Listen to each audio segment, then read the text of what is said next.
Praise the lord. ప్రభువైన యేసుక్రీస్తు నామములో ఈ ఉదయకాలమందు మీ అందరికీ కూడా శుభములు తెలియజేస్తూ ఉన్నాను. దావీదు గురించి ధ్యానిస్తూ వస్తున్నాము.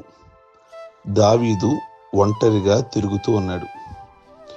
భయము నొంది పాపము చేయకుడి, భయపడుట వలన మనుషులకి ఊరి వచ్చును అని సామెతలు 29-25 వచనంలో వ్రాయబడి ఉన్నది.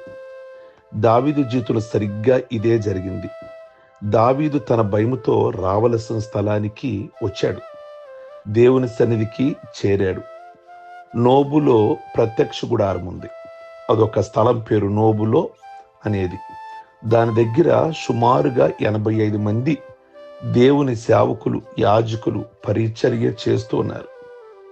దేవుని సన్నిధికి చేరిన దావీదు పూర్తిగా దేవుని మీద ఆధారపడాల్సి ఉంది. దేవునికి మొరపెట్టాల్సి ఉంది. దేవునికి ప్రార్థించి ధైర్యం తెచ్చుకుని ఉంటే బాగుండేది. కానీ ఒకవైపు మరణ భయం తరుముతూ దేవునిపై విశ్వాసం మసకబారిపోగా అట్టి అయోమయ స్థితిలో దావీదు కొన్ని తప్పిదాలు లేదా కొన్ని అబద్ధాలకి తావిచ్చాడు. అవి ఎంత దారుణానికి దారితీసిందో మనం ఆలోచిస్తే, ఒకవైపు సౌలు దావీదును తరుముతూ ఉన్నాడు. దావీదు ప్రాణభయముతో పారిపోతూ దగ్గరలోనున్న ప్రత్యక్ష గుడారము అనగా దేవుని సన్నిధికి వచ్చాడు. ఎందుకని అక్కడ ఆశ్రయం పొందడానికి వచ్చాడా? అక్కడ విశ్వాసాన్ని బలపరుచుకోవడానికి వచ్చాడా? లేక దేవుని పాదాల మీద పడి తన భవిష్యత్తు విషయమై తనలో ఉన్న భయాలను తొలగించుకోవడానికి వచ్చాడా? ప్రియ దేవుని బిడ్డలారా, భయముతో అనేకమైన స్థలాలు తిరుగుతున్నాడు దావీదు. తిరుగుతూ దేవుని సన్నిధికి వచ్చాడు. ఎందుకు దేవుని సన్నిధికి వచ్చాడు దావీదు? ప్రార్థన చేసుకోవడానిక, లేక తన భవిష్యత్తును తెలుసుకోవడానిక? ఆలోచిస్తే దావీదు ఆత్మ సంబంధమైన పోరాటములో ఉండి కూడా దేవుని సహాయము పొందుడు కంటే ప్రాముఖ్యంగా తన శరీర సంబంధమైన అవసరాన్ని తీర్చుకోవడానికే దేవుని సన్నిధిని, దేవుని సేవకులను దావీదు ఆశ్రయించాడు. గమనించాలి ఇక్కడ మీరు. ఆత్మ సంబంధమైన పోరాటం ఉండి కూడా ఆ స్థలానికి ఎందుకు వచ్చాడు అంటే, కేవలం శరీర సంబంధమైన అవసరం తీర్చుకోవడానికి దావీదు వచ్చాడు. దేవుని సేవకులను వాడుకోవడానికి అక్కడికి వచ్చాడు. దావీదు తాను కలిగి ఉన్న ఆత్మీయ పోరాటములో దేవుని చిత్తము, దేవుని యొక్క సహాయాన్ని కోరడానికి బదులుగా తన శరీర సంబంధమైన ఆకలి తీర్చుకోవడానికి అక్కడ దేవుని సన్నిధికి వచ్చాడు. ప్రియ దేవుని బిడ్డలారా, ప్రాణ భయంతో దేవుని సన్నిధికి వచ్చిన దావీదు అక్కడ ఒక యాజకుడు ఉన్నాడు, దేవుని సేవకుడు అహీమెలెకు అని. అతను అడుగుతాడు కదా దావీదు, తినడానికి ఏదైనా ఉన్నదా అంటాడు. మొదటి సమూయేలు గ్రంథము 21వ అధ్యాయము 3వ వచనంలో. వాస్తవంగా దావీదుకు అవసరమైనది శరీర సంబంధమైన బలం కాదు. ఈ టైములో ఆత్మ సంబంధమైన ధైర్యం కావాలి. యాజకుని దగ్గరికి వచ్చి ఆత్మీయంగా బలపడడానికి బదులుగా శరీర సంబంధమైన బలాన్ని కోరడం చాలా విచారకరమైన విషయం. దేవుని చిత్తానికి వ్యతిరేకంగా అవిశ్వాస మార్గంలో వెళుతున్నాడు. ప్రియ దేవుని బిడ్డలారా, ఈరోజు చాలా మంది దావీదు లాగానే ఇదే బాటలో వెళుతున్నారు.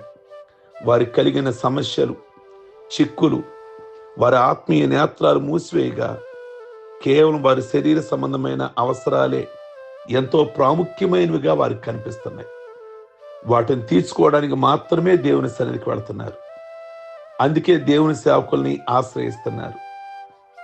ఆత్మీయ రోగాల గురించి, ఆత్మీయ పోరాటాల గురించి, ఆత్మీయ బలహీనతల గురించి పట్టించుకోకుండా ఎంత దారుణము. ప్రియ దేవుని బిడ్డలారా, దేవుని మందిరమునకు, ఆయన సన్నిధికి, దేవుని సేవకుల దగ్గరికి మీరు వెళుతున్నారు, మంచిదే. కానీ ఎందుకు వెళ్తున్నారు? దినదినము దేవునికి దగ్గరికి అవ్వడానికి వెళ్తున్నారు మీరు మందిరానికి? లేక ఆత్మీయంగా ఫలించడానికి వెళ్తున్నారా మందిరానికి? లేదు పరిశుద్ధంగా జీవించడానికి కావలసిన ఆత్మ బలము కోసం వెళ్తున్నారా మందిరానికి? నీ ఆత్మీయతకు ఆధారమైన వాక్యమును నేర్చుకోవడానికి వెళ్తున్నారా మందిరానికి? లేక కేవలము శరీర సంబంధమైన స్వస్థతల కోసం, మనకున్న అవసరాలు తీర్చుకోవడం కోసం, స్నేహితుడిని స్నేహితురాల్ని కలుసుకోవడం కోసమా? ఒకసారి గమనించండి ప్రియ దేవుని బిడ్డలారా. లేక సంఘములో పెత్తనం చేయడానికి మనం మందిరానికి వెళ్తున్నామా? లేదు చందాలు లెక్క పెట్టే టీములో ఒకడివి గనక చందా లెక్క పెట్టడం కోసం వెళుతున్నారా? గమనించాలి. లేదా మనకున్న వాహనాన్ని మందిరంలో చూపించడానికి వెళుతున్నామా?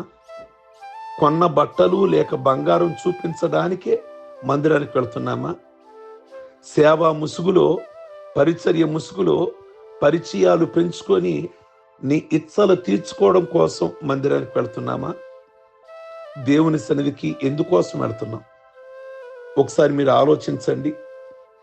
ఆత్మతోనూ సత్యంతోనూ దేవుణ్ణి ఆరాధించడానికి, కీర్తించడానికి, పూజించడానికి, వాక్యం ద్వారా ఆత్మీయ రోగాల నుండి స్వస్థత పొందడానికి మనం దేవుని మందిరానికి రావాలి. కానీ ఆ రోజు దావీదు దేవుని సన్నిధికి లేక సేవకుల దగ్గరికి కేవలం శరీర సంబంధమైన అవసరాల కోసమే వెళ్ళినట్లుగా మనం చూస్తున్నాము.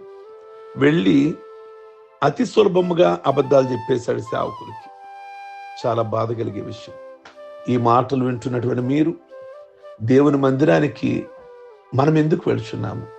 ఆత్మీయంగా ఫలించడానిక, ఆత్మీయతలో బలపడడానిక, దేవునికి దగ్గర అవ్వడానిక, మన భవిష్యత్తు ఏంటో తెలుసుకోవడానిక, ప్రభు పాదాల మీద పడి ఏడ్చి ప్రార్థన చేయడానిక, లేక కేవలం శరీర సంబంధమైన అవసరాలు తీర్చుకొని మందిరంలో పరిచయాలు పెంచుకొని అది వ్యాపారంగా మలుచుకోవడం కోసమా? ఎందుకు దేవుని మందిరానికి? ఒకసారి మనము దావీదు వలె కాకుండా ఈ సందర్భంలో ఆత్మీయంగా బలపడడం కోసం వెళదాం మందిరానికి. ప్రార్థించుకుందాం. సర్వశక్తి కలిగిన తండ్రి, ఈ ఉదయకాలం ముందు దావీదు కేవలం దేవుని సన్నిధికి తన శరీర సంబంధమైన అవసరం తీర్చుకోవడానికే మందిరాన్ని వాడుకున్నాడు, సేవకులు వాడుకున్నాడు. ఈ రోజున మేము అలాగున కాకుండా పరిచయాలు పెంచుకోవడం కోసమో, పరిచయాలు పెంచుకొని వ్యాపారం చేసుకోవడానికో, మా కలిగిన వాహనాలు, వస్త్రాలు, లేక మా బంగారం, లేక ఏదైనా చూపించుకోవడానికో కాదు, ఆత్మీయంగా బలపడడానికి మమ్మల్ని మీ సన్నిధికి నడిపించుకోమని ప్రార్థన చేస్తున్నాం. దావీదు ఆ స్థలానికి వచ్చి మరి అబద్ధమాడి ఇంకా ఇబ్బందుల్లో పడ్డాడు. అనేకులకి ఇబ్బంది కారకుడిగా అయ్యాడు. ఈ ఉదయకాలం ముందు మాతో మీరు మాట్లాడినందుకే స్తోత్రం. ఈ రోజు వరకు మేము ఏ విధంగా మందిరానికి వచ్చినప్పటికీ ఈ రోజు నుంచి మాత్రం మా మనసు మార్చుకొని ఆరాధించడానికి, గణపరచడానికి, సేవించడానికి, బలపడడానికి మమ్మల్ని మీ సన్నిధికి నడిపించమని ప్రార్థన చేస్తున్నాను. ఈ దినము ప్రభు ఉపవాసం ఉంటున్న బిడ్డలందరినీ కూడా ప్రత్యేకంగా దీవించి, ఈ దినం బాప్టిజాలు పొందబోతున్న వారిని కూడా మీరు బలపరిచి మీ ఆశీర్వాదం వారికి దయచేయమని ప్రార్థిస్తున్నాం. ఈ 21 దినాలలో ఈరోజు ఉపవాసం ఉంటున్న బిడ్డలందరికీ కూడా వారు ఏ విషయాలు ప్రార్థిస్తున్నారో ప్రతి ప్రార్థనకు జవాబు దయచేయండి. ఈరోజు పెళ్లి రోజులు, పుట్టినరోజులు, రక్షణ పొందిన రోజులు ఏ కుటుంబాలలో జరిపించుకుంటున్నారో ఆ కుటుంబస్తుల్ని, ఆ వ్యక్తుల్ని మీరు ఆశీర్వదించి, దీవించి, మేలు చేసి మీ నామానికి మహిమ తెచ్చుకోమని యేసు పరిశుద్ధ నామములో అడుగుచున్నాం తండ్రి. ఆమేన్. God bless you. మీ అందరికీ ఉదయకాలం